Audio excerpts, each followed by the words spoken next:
Subscribe now and press the bell icon. Never miss an update. मेरा बचपन भी राजस्थान में गुजरा है और बचपन से सुनते थे किसान आंदोलन का मतलब सीकर। मैं गंगानगर में हुआ करता था और मेरा सौभाग्य है कि मुझे आदरणीय आमराराम जी से मिलने का मौका मिला। आपके साथ कंधे से कंधा जोड़ के इस आंदोलन में खड़ा होने का मौका मिला। साथी पेमाराम जी और किसान आंदोलन के यहां तमाम जो योद्धा हैं, उन्होंने सिर्फ राजस्थान को नहीं, पूरे देश को किसान आंदोलन की व्याकरण सिखाई है आप लोगों ने। इसलिए मैं इस धरती को नमन करता हूं। ये धरती किसान और जवान के संगम की धरती है,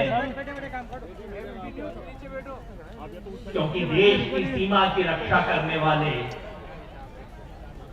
जितने जवान यहां इस जिले से जाते हैं, पता नहीं देश के बाकी किसी जिले से जाते होंगे कि नहीं जाते। आज एक विशेष दिन इस विशेष महापंचायत में हम आए हैं, अजीत सिंह के नाम से जुड़ी, जिन्होंने पहली बार ये नारा दिया था, पगड़ी संभाल जट्टा। वो पगड़ी जो हमारे सम्मान का प्रतीक है, वो पगड़ी जो किसान की इज्जत, किसान की आबरू, उसका प्रतीक है। वो पगड़ी जिसके साथ इस देश के प्रधानमंत्री ने खिलवाड़ करने की हिमाकत की है। आज देश भर में जहां जहां किसान आंदोलन है, जहां जहां मोर्चे चल रहे हैं, जहां जहां टोल फ्री किया जा रहा है, जहां जहां धरने चल रहे हैं, सब जगह किसान आज उस पगड़ी के सम्मान में पगड़ी सम्मान दिवस मना रहे हैं। इस विशेष अवसर पे चूरू आने का मौका मिला है, सीकर आने का मौका मिला है, आप सबके बीच खड़ा होने का मौका मिला है। ये इस महापंचायत को एक विशिष्ट रूप देता है और मैं अपने आप को सौभाग्यशाली मानता हूं कि इस विशेष दिन, इस विशेष स्थान पे आके अपनी बात रखने का मौका मिला। मुझे आमराराम जी ने हुक्म दिया है कि मैं 3 कानूनों के बारे में थोड़ा विस्तार से बताऊं। पहले मैं मास्टर हुआ करता था यूनिवर्सिटी में, कॉलेज में प्रोफेसर होता था, तो वो मेरे पूर्व जन्म का बोझ बार बार मेरे पे डाल दिया जाता है। प्रोफेसर हो, जाके समझाओ लोगों को, मास्टर हो, जरा बताओ क्या हुआ। आज से 1 साल पहले फरवरी के महीने में, मार्च के महीने में देश में कोरोना शुरू हुआ, अर्थव्यवस्था चौपट होनी शुरू हुई, देश में बंदी हो गई।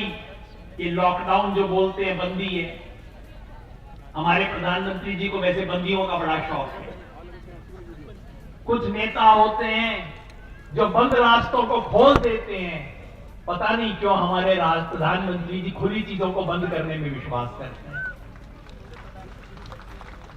याद है 3 साल पहले क्या किया था? नोटबंदी, आधी रात को नोट खत्म, भ्रष्टाचार खत्म, काला बाजारी खत्म, सारा देश अच्छा हो जाएगा, बस नोटबंदी कर दो। अब मैं आपसे पूछता हूं, क्या जी नोटबंदी तो हो गई, भ्रष्टाचार खत्म हुआ था? अरे हाथ खड़ा करके बता दो, हुआ कि ना हुआ? ना हुआ। काला बाजारी, चोरी से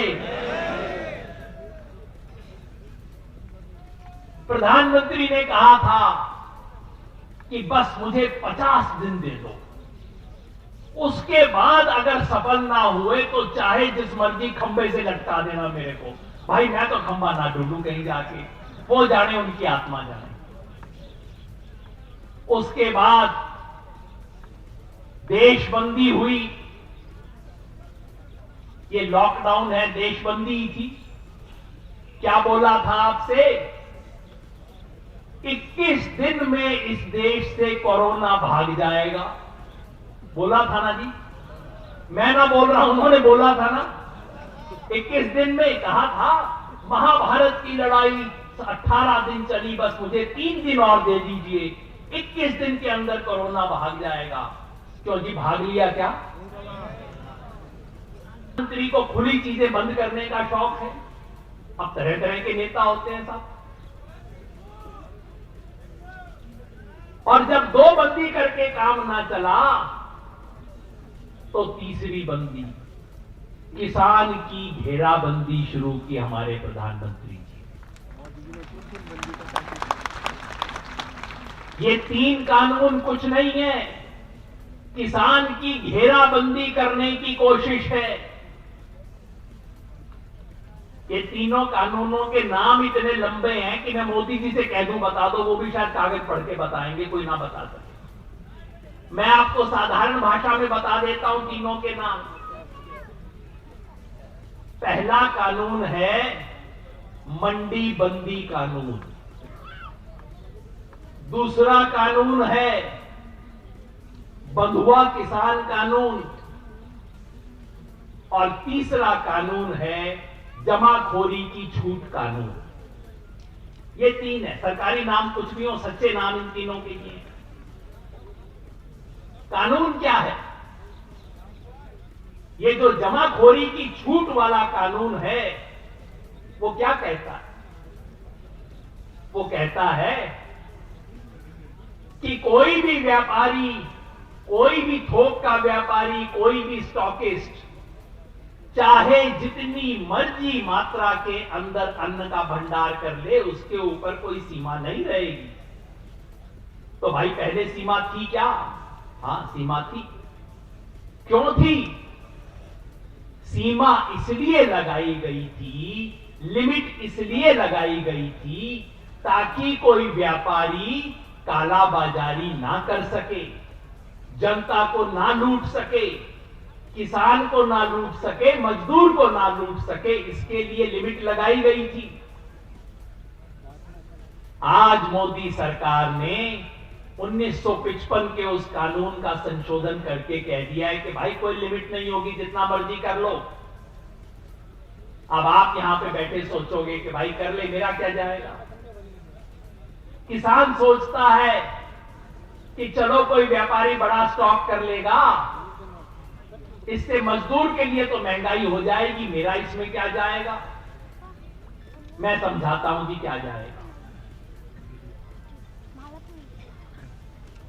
आप कभी पंजाब जाके देखना। हम सोचते हैं व्यापारी का गोदाम मतलब कोई एक बड़ी सी बिल्डिंग हो जाएगी, उसके अंदर 1000 10,000 बोरी वो स्टोर कर लेगा। अब वो जमाना नहीं रहा। अब ये जो वेयर हाउस देखते हैं ना, गोदाम, उनका बाप नहीं, उनका दादा नहीं, उनका परदादा आ गया है। उसको बोलते हैं साइलो। इतना बड़ा गोदाम अभी पानीपत के अंदर अडानी बना रहा है। 100 एकड़ में एक गोदाम, 100 एकड़ जमीन में एक गोदाम, उसमें पूरी की पूरी मालगाड़ी जाती है।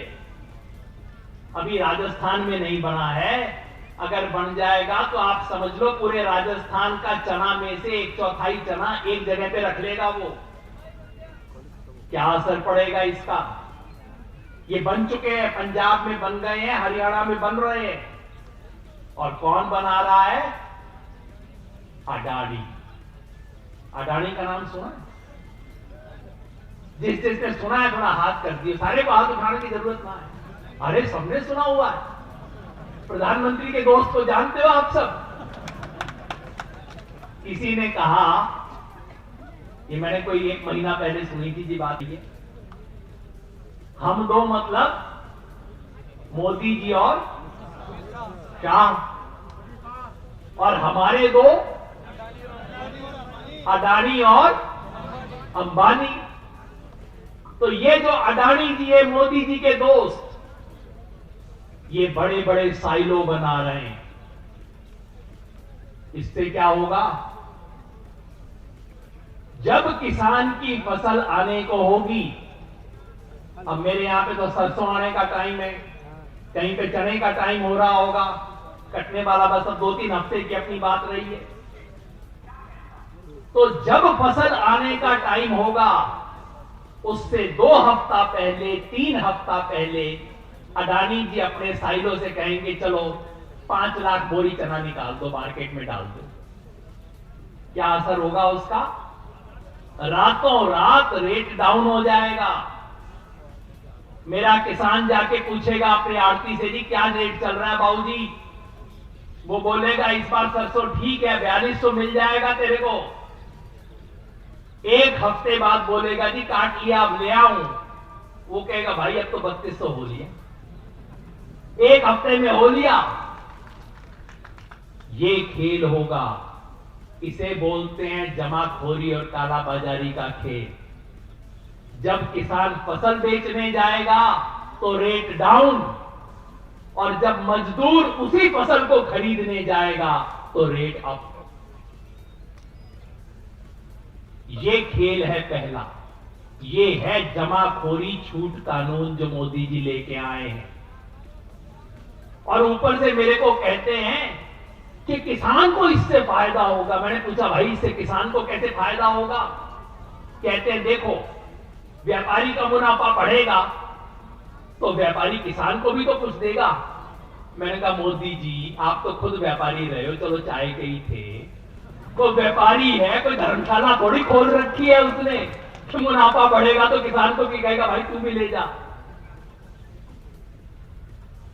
ये पहला कानून सिर्फ और सिर्फ स्टॉकिस्ट के फायदे के लिए, बड़े गोदाम के फायदे के लिए, साफ साफ कहूं तो अडानी के फायदे के लिए पहला कानून बनाया गया है। और इसका प्रमाण यह है कि जब देश में कोरोना चल रहा था, कोई सरकारी दफ्तर खुलता नहीं था, तो हरियाणा सरकार उस टाइम दबादब अडानी जी के साइलो खुलवाने में व्यस्त।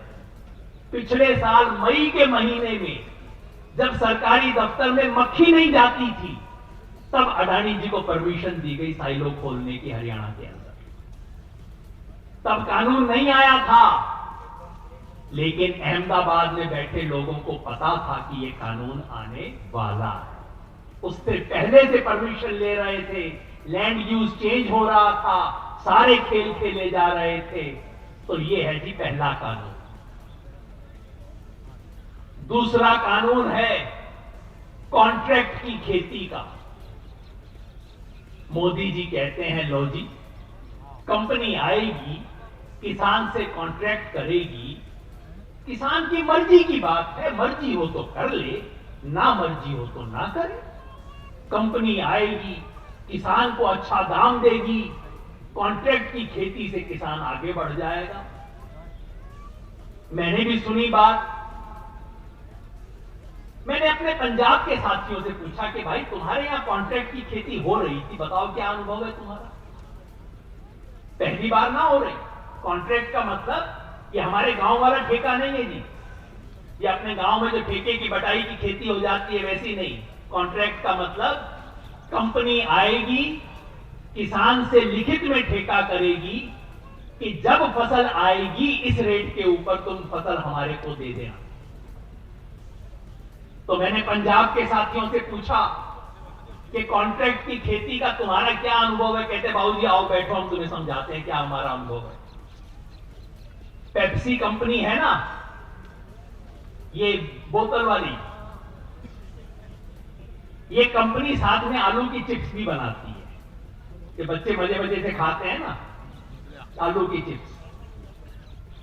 तो आलू की चिप्स बनाने वाली पेप्सी कंपनी ने पंजाब के किसान के साथ कॉन्ट्रैक्ट किया। कॉन्ट्रैक्ट ये था कि भाई 6 रुपए में तुम्हारा आलू हम खरीदेंगे। चलो किसान ने साइन कर दिया, अंगूठा लगा दिया, कि जब सीजन हो जाएगा मेरी जितनी भी फसल आएगी, मेरी इतनी फसल तुम 6 रुपए के भाव से खरीदोगे। बहुत अच्छी बात है भाई। पहले सीजन में बाजार में आलू का दाम था 8 रुपया। कंपनी किसान के पास आई, बोली भाई देख हमने 6 रुपए का समझौता किया था, तेरे को तो 6 में देना पड़ेगा, बाजार में 8 रुपए का रेट। किसान सीधा आदमी, किसान ने कहा ठीक है भाई, मैंने ही 6 रुपए की बात कही थी, मुझे इसमें भी 1 रुपया बच रहा है, ठीक बात है तुम 6 रुपए में ले जाओ। हो गया जी कॉन्ट्रैक्ट। दूसरे साल उसी मंडी में आलू का रेट हो गया 4 रुपया। अब किसान कंपनी के गैर गए। अब किसान वहां जाके बोले जी हमने 6 रुपए की बात की थी, आप 6 रुपए में खरीद लो मेरा आलू। अब कंपनी क्या बोली? कंपनी बोली हां, कॉन्ट्रैक्ट में 6 रुपए लिखा था, लेकिन कॉन्ट्रैक्ट के पेज नंबर 17 पे हमने लिखा था कि तुम्हारा आलू कम से कम 40 सेंटीमीटर का होना चाहिए, नहीं तो नहीं लेंगे। लिखा हुआ था। हाँ भाई, सच्ची बात यह है, किसान तो छोड़ दो, यहां कई मेरे को प्रोफेसर समझदार पढ़े लिखे लोग भी दिखाई दे रहे हैं। यस, किसी ने पढ़ के देखा आज तक कभी इसमें क्या लिखा होता है व्हाट्सएप की कंडीशन में? और क्या इतने लंबे लंबे समय की कंडीशन होती है, किसी को पता नहीं उसमें क्या लिखा हुआ है। तो जब पढ़ा लिखा आदमी ये करता है तो किसान क्या करेगा? तो कंपनी बोली देख पेज नंबर 17 पे लिखा हुआ है कि तेरा आलू का साइज ठीक नहीं है, 4 रुपए में देना है तो दे, नहीं तो भाग। ये एक कहानी मैंने आपको बताई। कॉन्ट्रैक्ट की खेती में बार बार यही किसान के साथ धोखा हो रहा है। अगर बराबर के लोगों का कॉन्ट्रैक्ट हो तो फिर भी किसान चला जाएगा, कहेगा अच्छा तूने मेरे साथ धोखा किया, मैं तेरे को कोर्ट में लेके जाऊंगा, पंचायत में लेके जाएगा, कहीं 4 लोगों के पास बैठ के कुछ करवा लेगा। कंपनी से किसान कैसे लड़े? कंपनी के बड़े बड़े वकील कंपनी का मुकाबला कैसे करेंगे? तो ये है दूसरा कानून। इसे मैं कहता हूं, सरकार कहती है, सरकार का लंबा सा नाम है, लोग कहते हैं कॉन्ट्रैक्ट की खेती का कानून। मैं इसे कहता हूं ये बंधुआ किसान कानून है। जैसे बंधुआ मजदूर होता है ना, वैसे किसान बंधुआ हो जाएगा, कॉन्ट्रैक्ट के ऊपर अंगूठा लगा देगा, उसे पता नहीं कॉन्ट्रैक्ट के अंदर क्या लिखा है, वो सिर्फ कंपनी तय करेगी कि कॉन्ट्रैक्ट को कैसे कब लागू करवाना है और कब लागू नहीं करवाना। मंडी का काम मैं जानता हूं, देश के सब इलाकों में बहुत अच्छा मंडी काम नहीं करती। अपने यहां पे भी क्या स्थिति है, बहुत अच्छी नहीं होती। लेकिन ले दे के ये मंडी किसान के सर के ऊपर एक छोटा सा छप्पर है। मोदी जी अब कानून लेके आए हैं कि जहां सरकारी मंडी होगी, एपीएमसी बोलते हैं सरकार की भाषा में उसे, उसके बाहर एक प्राइवेट मंडी भी बनेगी। मोदी जी से पूछो तो वो कहते हैं भाई इसमें क्या बुरी बात है, एक दुकान वो है, दूसरी दुकान बाहर हो जाएगी, इसमें क्या फर्क पड़ेगा? किसान को हमने विकल्प दे दिए हैं, मोदी जी कहते हैं। किसान चाहे तो सरकारी मंडी में बेचे, चाहे तो प्राइवेट मंडी में बेचे, किसान की इच्छा है, इसमें क्या दिक्कत है? दिक्कत क्या है मैं बताता हूं। ये जियो कंपनी का मोबाइल किसी के पास है? जियो कंपनी लाई थी मोबाइल, याद है आपको? अब तो यूं हो गया, पहले क्या था, जब आया था जियो का मोबाइल तो क्या बोला था भाई, जिंदगी भर के लिए फ्री, बस एक बार ले लो, कोई शर्त नहीं, कोई पैसा नहीं, सब कुछ फ्री ले लो। और फिर क्या किया लोगों ने? लाइन लगा के सब लोगों ने जियो का मोबाइल ले लिया। ये जियो अंबानी की कंपनी है जी। और उसके बाद क्या हुआ, बाकी कंपनियां हो गई ठप। हुआ ना, बाकी कंपनियां हो गई ठप। और जब बाकी सारी कंपनियां ठप हो गई तो फिर अंबानी की कंपनी ने कहा अब हम तुम्हें रेट बताते हैं। पहले तो ले लिया फ्री तुमने, अब हम तुम्हें रेट बताते हैं। जो जियो की मोबाइल कंपनी ने टेलीफोन के साथ किया, वही खेल अब अंबानी जी किसान की मंडी के साथ करने वाले हैं। पहला सीजन होगा, किसान अपना चना लेके जाएगा, अपना जौ लेके जाएगा, गेहूं लेके जाएगा। सरकारी मंडी के बाहर प्राइवेट मंडी होगी, वो उसे 50 रुपया फालतू दे देगा, 100 रुपया क्विंटल पे फालतू दे देगा। किसान कहेगा भाई मेरे को 100 रुपया फालतू मिल रहा है, अच्छी बात है। दूसरा सीजन आएगा, फिर वो 50 रुपया फालतू दे देगा। किसान मंडी के अंदर क्यों जाएगा, वो बाहर बेच के आएगा। तीसरा सीजन आते आते क्या होगा सोचो आप। जो जो आड़ती मंडी के अंदर बैठा है वो छोड़ के मंडी के बाहर आ जाएगा। मंडी हो जाएगी ठप, और जब एक बार मंडी ठप हो गई, उसके बाद अडानी और अंबानी के लोग बताएंगे कि भाई सुन, 500 रुपया कम मिलेगा, देना है तो दे, नहीं तो अपने गांव जा। जो खेल आपके साथ मोबाइल फोन में हुआ, वही खेल अब गेहूं में होगा, बाजरे में होगा, चने में होगा, जौ में होगा, सरसों में होगा। मोदी जी कहते हैं कि अरे किसान कह रहा था कि उसका मंडी में दिक्कत है, इसलिए मैंने नई मंडी बना दी, प्राइवेट मंडी बना दी, देखो मैंने किसान का फायदा कर दिया। किसान हाथ जोड़ के कहता है मोदी जी, ये मंडी मेरे सर पे छप्पर है, टूटा भी हुआ है छप्पर, लीक करता है मेरा छप्पर, मेरे को शिकायत है। लेकिन आप तो छप्पर को ठीक करने की बजाय मेरे सर से छप्पर ही हटवा रहे हो। क्या कह रहे हैं मोदी जी?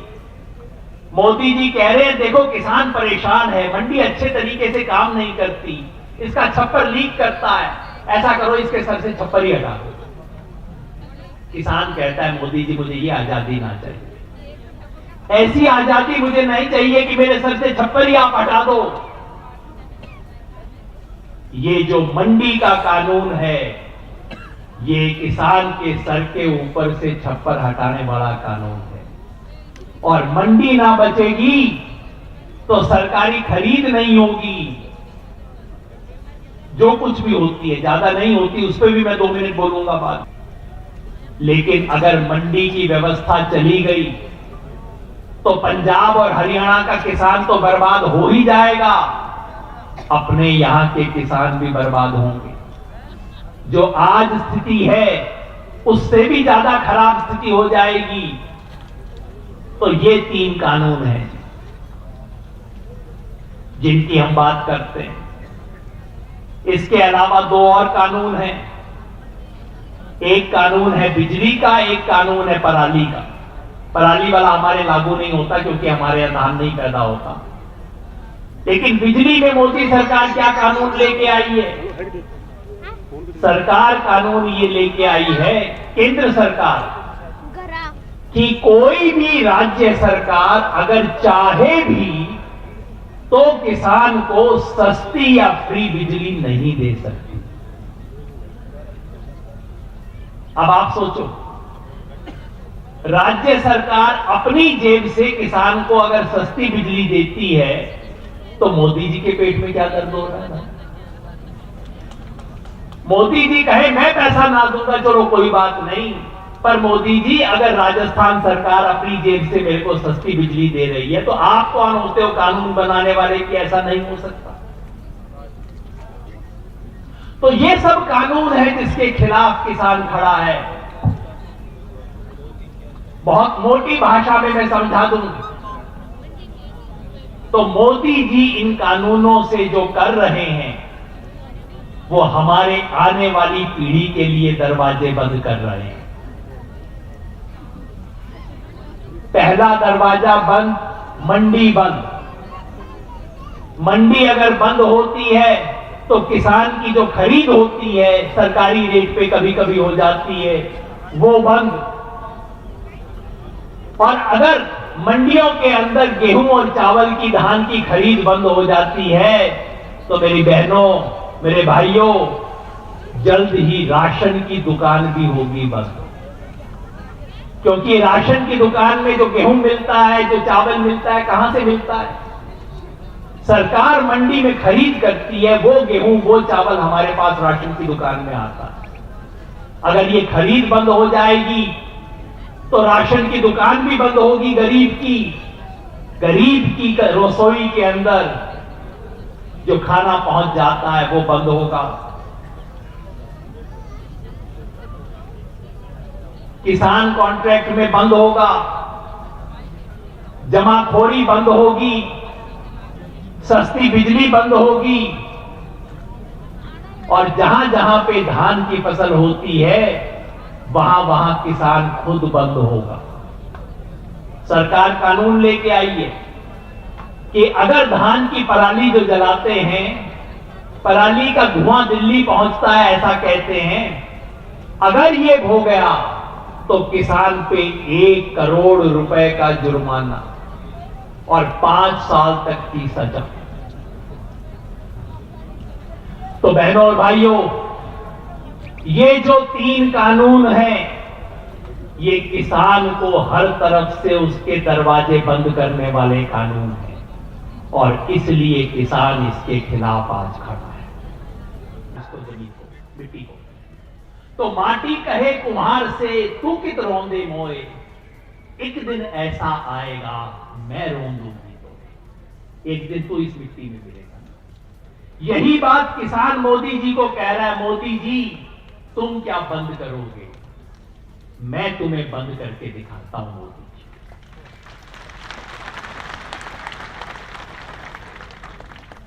जी। इन कानूनों के खिलाफ किसान ने कर ली अपनी मुट्ठी बंद। इस देश के किसान का दुर्भाग्य ये था कि जब अपना हाथ भी उठाता था तो उसकी 5 उंगलियां 5 दिशा में जाती थी। कोई जाति का, कोई धर्म का, कोई पार्टी का, कोई झंडे का, कोई गोत का, किसान के हाथ की 5 उंगलियां 5 दिशा में जाती थी। लेकिन इन 3 किसान विरोधी कानूनों के खिलाफ पूरे देश के किसान ने अपनी मुट्ठी बंद कर ली है। किसान ने मोदी, यहां बाजरे की फसल का तो सबको अनुभव होगा। बाजरे की फसल का सरकारी रेट 2150, किसी को मिला क्या जी? अच्छा, 1900 मिला किसी को? देखो जो उल्टी बोली लग रही है ये तो। 1800 मिला किसी को? अच्छा, 1500 मिला? पक्की सच्ची बात? 1500 भी ना मिला?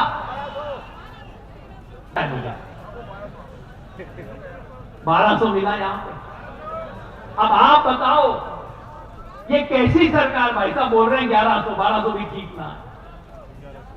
अब आप बताओ, ये सरकार अपने मुंह से कहती है कि किसान को बाजरे का 2150 से कम मिला तो किसान बचेगा नहीं, और उसके बाद मेरे सीकर के किसान को 1100 रुपए मिलता है, 1150 मिलता है, 1200 मिलता है। इसका क्या मतलब है? तो आज देश भर का किसान कह रहा है, मोदी जी आप जिसे आप अपने मुंह से जिसको न्यूनतम समर्थन मूल्य कहते हो, बस वो मुझे दे दो। ठीक बात है ना? मैं नहीं कह रहा कि आप 2150 की बजाय 2500 दो। आप अपने मुंह से 2150 बोल रहे हो, कम से कम वो तो दिलवा दो। चाहिए आपको इसकी?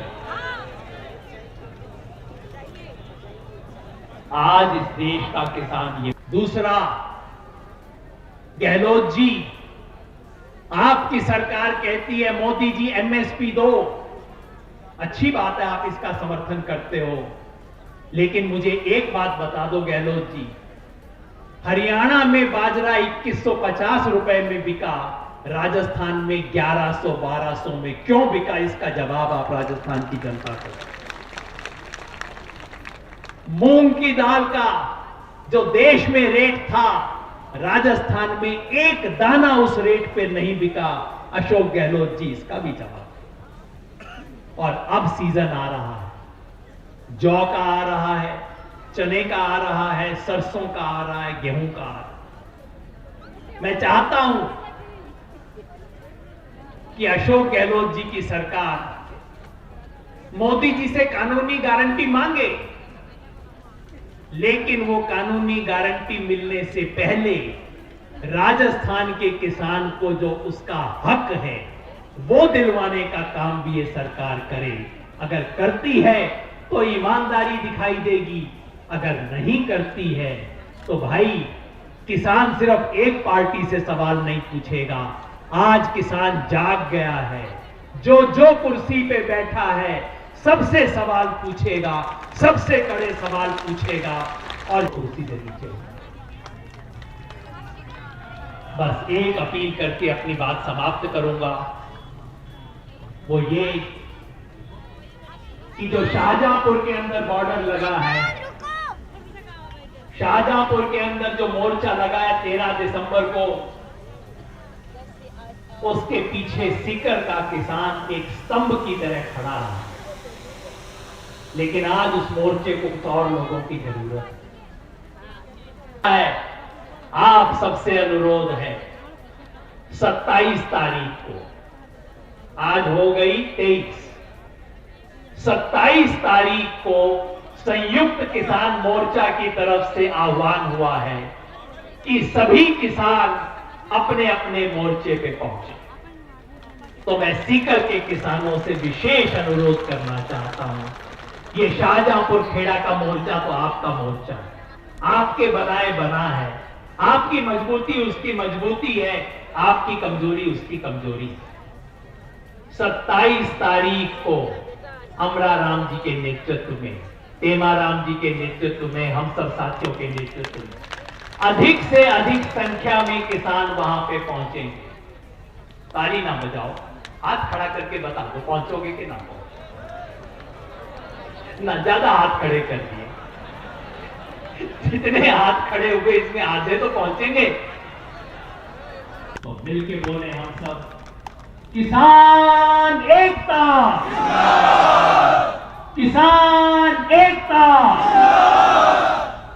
इस लड़ाई में जीतने का कितना संकल्प है ये हम सब बोलेंगे, और बहनों की आवाज का मुझे विशेष इंतजार रहेगा कि लड़ेंगे और जीतेंगे, लड़ेंगे, लड़ेंगे, इंकलाब, इंकलाब, इंकलाब, इंकलाब, भारत माता की, भारत माता की।